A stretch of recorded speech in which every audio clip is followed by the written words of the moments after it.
আসসালামু আলাইকুম রহমতুল্লাহি বারাকাতুহু। শতগণ আপনারা থাম্বনেলে ঠিকই দেখেছেন যে আল্লাহর দরবারে আমাদের কুরবানি অবশ্যই কবুল হয়ে গেছে। তো আমার মনে হয় ইনশাআল্লাহ অবশ্যই কুরবানি কবুল হয়ে গেছে, শুধুমাত্র মাংস খাওয়াটা বাকি আছে। তো কেমন করে কিভাবে আপনাদের 2 মিনিট সময় চাইছি আপনাদের কাছে, আপনারা সময়টা দেন। অবশ্যই কোরআনুল কারীমের দুটি আয়াত আপনাদের শোনাবো, তো আপনারাও বুঝে নেবেন যে ইনশাআল্লাহ আমাদের কুরবানি হয়তো আল্লাহর দরবারে কবুল হয়ে গেছে। তো সর্বপ্রথম বলে রাখি যে এই বছর বিশেষ করে মুসলিমরা কোরবানির ক্ষেত্রে একটা বড় ধরনের চাপে রয়েছে। কেননা এর আগে আমরা যে কোনো পশু আমাদের পছন্দনীয় সেই পশু কোরবানি করতে পারতাম, তো বিশেষ করে এই বছর দুটি পশুর উপরে যা আমাদের বাধাপ্রাপ্ত হয়ে দাঁড়িয়েছে সরকারের তরফ থেকে, সেটা নিষেধ করার জন্য ঘোষণা করা হয়েছে।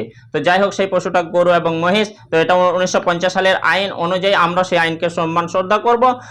তাই আমি বলে রাখি যে ইতিমধ্যে যারা এই ঘোষণার আগে আমরা গরু ক্রয় করে নিয়েছি, আমার নিয়ত অনুযায়ী খাস করে তাদের কোরবানিটা মনে হয় যেন আল্লাহ দরবারে কবুল অবশ্যই হয়ে গেছে।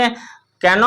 আপনাদের দুটি প্রমাণ দেখাবো, কোরআনুল কারীমের দুটি আয়াত শোনাবো, তো আপনারা শুনে বুঝতে পারবেন যে ইনশাআল্লাহ আমাদের কুরবানি হয়তো কবুল হয়ে গেছে, শুধু মাংস খাওয়া বাকি আছে। প্রথম কথা বলে রাখি, সূরাতুল হজ 22 নম্বর সূরা আয়াত নম্বর 37, আল্লাহ তাআলা বলেন লা ইয়ানালাল্লাহু লুহুমুহা ওয়ালা দিমাউহা ওয়ালাকিন ইয়ানালুহু তাকওয়া মিনকুম। যে আল্লাহর দরবারে ওই কোরবানির পশুর মাংস আল্লাহর কাছে পৌঁছায় না, কোরবানি পশুর রক্তটাও পৌঁছায় না। তাহলে পশুর সবথেকে প্রিয় দুটি জিনিস, একটা মাংস একটা রক্ত, মূল্যবান দুটি জিনিসের মধ্যে কিছুই পৌঁছায় না, এছাড়া আর কোনো জিনিসই পশুর পৌঁছায় না।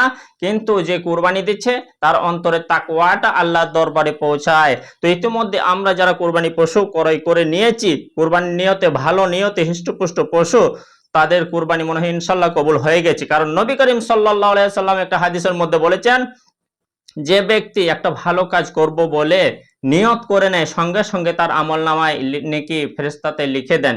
আল্লাহ তাআলার নির্দেশ, আল্লাহ তাআলার হুকুমে তাকে আমলনামায় নেকি লিখে দেওয়া হয়। তারপরে কাজটা যখন রূপান্তরিত করা হয়, সে আবার তাকে বোনাস নেকি দেওয়া হয়।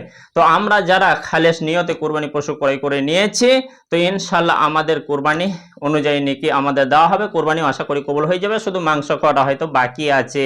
এবং আর একটা আয়াত আপনাদের শোনাচ্ছি, সূরা আল মায়েদা 5 নম্বর সূরা আয়াত নম্বর 27।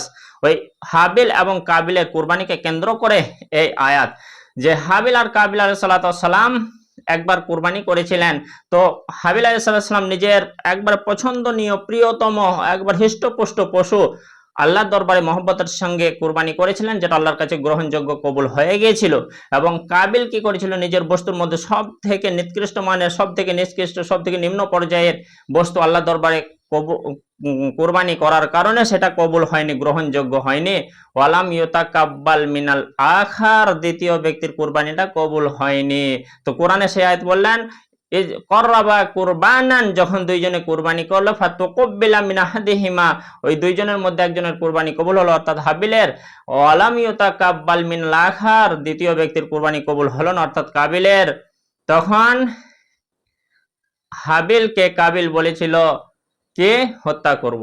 তার পরবর্তীতে প্রতি উত্তরে হাবিল আলাইহিস সালাম বলেছেন, ইন্নামা ইয়াতাকাব্বালুল্লাহু মিনাল মুত্তাকিন, যে আল্লাহ তাআলা মুত্তাকিনদের কাছ থেকে অবশ্যই কবুল করেন। তো মুত্তাকিনদের মধ্যে থেকে যারা আমরা এর আগে পশু ক্রয় করে নিয়েছি, ছাগল হোক, উট হোক, দুম্বা হোক, ভেড়া হোক, বা হয়তো বাধাপ্রাপ্ত হয়ে যেটা বর্তমানে এখন দাঁড়িয়েছে গরু হোক, তো সেই কোরবানি আল্লাহর দরবারে আমাদের ইনশাআল্লাহ কবুল হয়ে গেছে, শুধু মাংস খাওয়া বাকি আছে। তো গরুর কথা যখন চলে এলো, 1950 সালের একটা আইন আছে, গরু মহিষ হত্যা করা যাবে না। তো আমরা হত্যা নয় কোরবানি করছিলাম। তো যেহেতু সরকার বাধাপ্রাপ্ত দিলে, সরকার নিষেধ করলে, সেটা অবশ্যই আমরা মানব।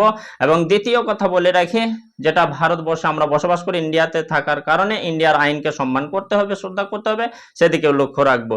তো আল্লাহর কাছে মনে হয় যেন আমাদের অন্তরের যে নিয়ত কুরবানি করা, সে কুরবানি অবশ্যই কবুল হয়ে গেছে, শুধু মাংস খাওয়া বাকি আছে। আশা করি আপনারা সকলেই বুঝতে পেরেছেন যে আমাদের কুরবানি আল্লাহর দরবারে কবুল হয়ে গেছে। কুরবানি যেদিন দেবো আমরা বোনাস নেকি পাবো ইনশাআল্লাহ। আসসালামু আলাইকুম ওয়া রাহমাতুল্লাহি ওয়া বারাকাতুহু।